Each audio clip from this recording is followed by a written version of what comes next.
बिस्मिल्लाहिर्रहमानिर्रहीम। अस्सलाम वालेकुम। मैं हूँ आयशा और वेलकम करती हूँ आपको आयशा के किचन में। आज मैं बना रही हूँ ठंडा ठार और मज़ेदार सा गर्मियों की सौगात फालूदा की रेसिपी। घर पर क्या होता है कि हम सेवइयाँ नहीं बना सकते। मैं आपसे सेवइयाँ बनाने की फुल रेसिपी आपसे शेयर कर रही हूँ। फ़ालूदा किस तरीके से बनाया जाता है, इसमें कितना पानी डलता है, ये कितना पकाया जाएगा और सेवइयाँ निकालने का तरीका क्या है। आज आपसे तमाम टिप एंड ट्रिक्स शेयर करूँगी जिसको फॉलो करते हुए आप अपने घर पर ये मज़ेदार सा फ़ालूदा तैयार कर सकते हैं जो कि आप अपने घर वालों और मेहमानों को इंजॉय करवाएं।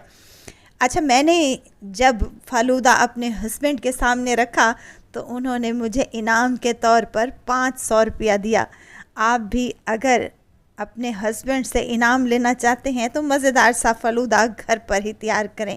जिसके लिए यहाँ पर मैंने एक पैन ले लिया है, उसमें डालूँगी 1 कप के बराबर चीनी। चीनी के साथ ही हाफ़ कप मैंने डाला है पानी और चीनी को हम अच्छे तरीके से मिक्स कर लेंगे। फ्लेम को ऑन करूँगी, 2 से 3 हरी इलायचियाँ भी शामिल करूँगी और इसको अच्छे से मेल्ट होने तक पका लूँगी।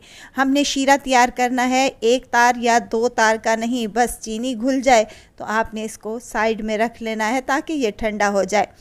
अब यहाँ पर मैंने तुख्म बिलंगू ले लिया है, हर घर में ही होता है और बासानी मिल जाता है। इसके 2 चम्मच मैं एक बाउल में शामिल करूँगी और ऊपर से डालूँगी ढेर सारा पानी।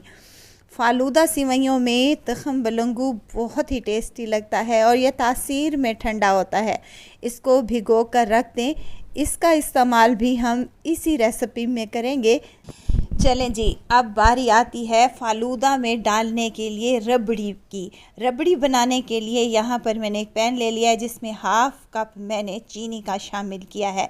अब फ्लेम को ऑन कर देंगे और चीनी को मेल्ट होने तक का वेट करेंगे। जैसे चीनी हल्की सी मेल्ट होगी तो हम चम्मच इसमें हिला देंगे ताकि चीनी अच्छे से कैरमलाइज़ हो जाए और चीनी का कलर बहुत ही अच्छा आए।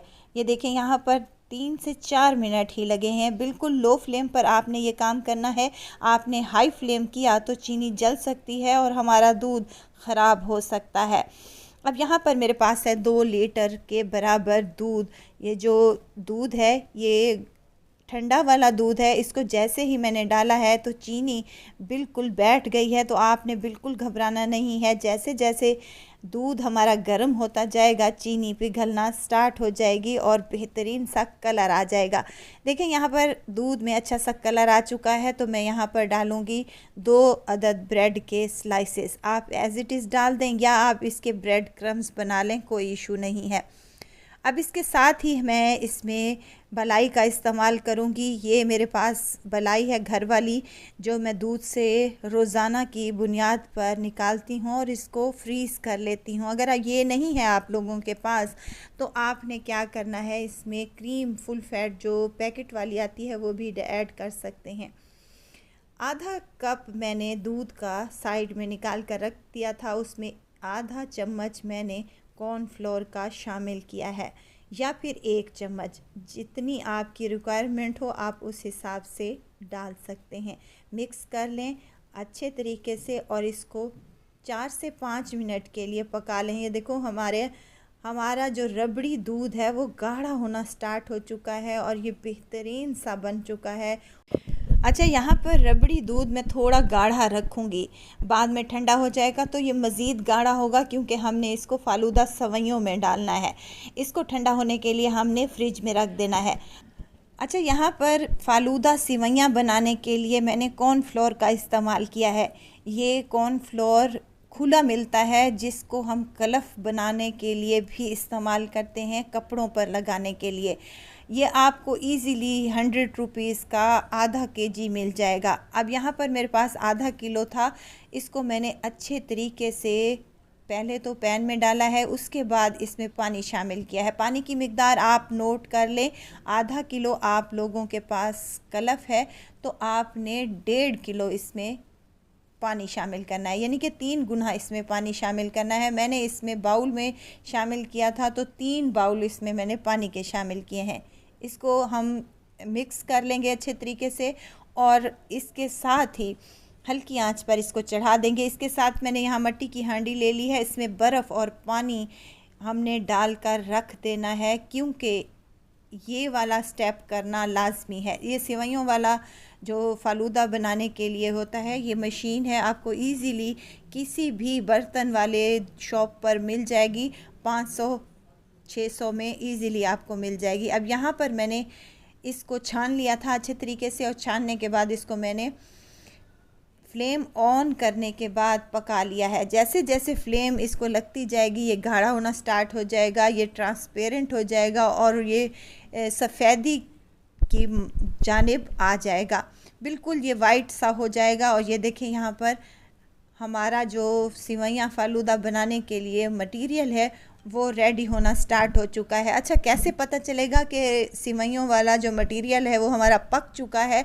तो हमने यहाँ पर एक ठंडा पानी में बाउल में ले लिया है और उसमें थोड़ा सा हम ये मटेरियल डालकर देखेंगे। आप देखेंगे 2 मिनट के बाद अगर तो ये सख्त होना स्टार्ट हो चुका है तो ये बन चुकी हैं मटेरियल, नहीं तो आप इसको मज़ीद 2 से 3 मिनट पका लें। अभी थोड़ी सी कसर बाकी है। और दूसरी बात ये है कि आप जब भी ये सेवइयाँ फालूदा का मटेरियल बनाना स्टार्ट करेंगे तो इस में जैसे ही ये बनना स्टार्ट होंगी तो ये आपको लगेगा कि किनारे छोड़ना स्टार्ट हो चुका है, क्योंकि ये कढ़ाई का किनारा छोड़ना स्टार्ट हो चुका होगा और एक ही डायरेक्शन में ये बन जाएगा। अब यहाँ पर मैंने पानी में डालकर मटेरियल को देखा है तो मटेरियल अच्छा सा बन चुका है और ये देखें कुछ इस फॉर्म में आ चुका है। अच्छा, मटेरियल को गरम गरम ही हम मशीन में डालेंगे और इसको मिट्टी वाली हांडी जो हमने पानी में डालकर पानी में रखा था वो इसके ऊपर डाल देंगे और इसको ज़ोर से दबाते हुए हमने सेवइयाँ निकाल लेनी है। और ये देखें यहाँ पर मज़ेदार सी हमारी सेवइयाँ निकल चुकी हैं। ऊपर यहाँ काउंटर पर थोड़ी सी दिक्कत आ रही थी तो मैंने नीचे इनको रख लिया है और ये देखें हमारी बेहतरीन सी सेवइयाँ बनकर तैयार हो चुकी हैं। और इनको आपने 5 से 7 मिनट ऐसे ठंडे पानी में रख लेना है। इसके बाद ये देखें यहाँ मज़ेदार सी हमारी सेवइयाँ बिल्कुल रेडी हो चुकी हैं और कोई कह भी नहीं सकता कि हमने ये बाज़ार से नहीं मंगवाई बल्कि घर में ही तैयार की हैं हाइजीनिक तरीके से। अच्छा, आप इन सेवइयों को 3 से 4 दिन के लिए फ्रिज में रख सकते हैं पानी डालने के साथ। ऐसे ही पानी में हो तो ये इनको आप लोग फ्रिज में रखें तो आप 4 से 5 दिन इसको एंजॉय कर सकते हैं। वीडियो तो स्टेज पर अगर आप लोगों को ज़रा सी भी अच्छी लग रही हो तो प्लीज़ मेरे चैनल को सब्सक्राइब कर लें, लाइक कर लें और अपने दोस्तों और फैमिली में ज़रूर शेयर किया करें ताकि मैं बेहतरीन सी वीडियो आप लोगों से शेयर कर सकूं। अच्छा, यहाँ पर मैंने गिलासों में सर्व किया है। गिलासों में मैंने सबसे पहले बर्फ़ डाली है और बर्फ़ डालने के बाद जो शीरा हमने बना कर रखा था वो ऐड किया है। फालूदा सेवइयाँ ऐड करूँगी, ऊपर से थोड़ा सा तखम बिलंगू जो हमने भिगो कर रखा था थोड़ा थोड़ा सा शीरा भी डालते रहेंगे ताकि सेवइयाँ हमारी फीकी ना लगें। अब इसके ऊपर ये देखें यहाँ पे जो रबड़ी दूध बना कर रखा था कुछ इस फॉर्म में आ चुका है और इसको भी हम डाल लेंगे। ये बहुत ही टेस्टी सी फालूदा सेवइयाँ बनी थी और मेरे घर वालों को और मेरे हस्बैंड को तो बहुत ही पसंद आई थी। आप अपने घर वालों और अपने हस्बैंड के लिए बनाना चाहते हैं तो इस ईद पर मीठे की जगह आप इस तरह की ये सेवइयाँ बना कर देखें, यकीनन आप लोगों को बहुत पसंद आएंगी। ऊपर से भी मैं हल्की फुल्की सी सेवइयाँ डालूंगी और यहाँ सबसे आखिर में मैं इस पर आइसक्रीम रखूँगी। आइसक्रीम ऑप्शनल है, अगर नहीं डालना चाहते तो स्किप कर दें, डालेंगे तो और ज़्यादा टेस्टी बनेंगे। ऊपर से लाल शरबत डालूँगी और डालूँगी मैं यहाँ पर कटे हुए बादाम और पिस्ता और बादाम भी ऑप्शनल हैं, अगर आप नहीं डालना चाहते तो स्किप कर दें, मत डालें।